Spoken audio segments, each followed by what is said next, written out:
புதிய முதலமைச்சர் ஓ பன்னீர்செல்வம் தமிழகத்தில் சட்டம் ஒழுங்கிற்கு பங்கம் ஏற்படாதவாறு ஆட்சி நடத்த வேண்டும் என்று தமிழக பாஜக தலைவர் தமிழிசை சவுந்தரராஜன் வலியுறுத்தியிருக்கிறார்.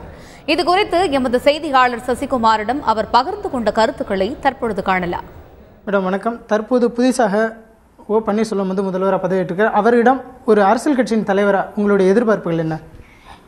இன்றைய சூழ்நிலையில் அவர் ஒரு வருத்தத்தோடு தான் முதலமைச்சராக தன்னை தேர்ந்தெடுத்து கொண்டார் என்று தான் நாம் இப்பொழுது சொல்ல வேண்டும். அவர் வருத்தத்தோடு தான் அந்த பதவியை ஏற்றுக்கொண்டார்.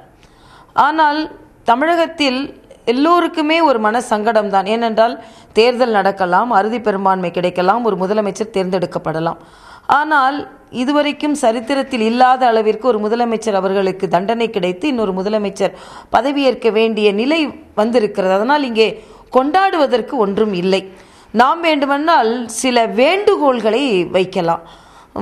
மரியாதைக்குரிய பன்னீர்செல்வம் அவர்கள் முதலில் எனது வேண்டுகோள், தமிழகத்தில் உள்ள சட்டம் ஒழுங்கை முற்றிலுமாக கட்டுப்பாட்டிற்குள் கொண்டு வர வேண்டும்.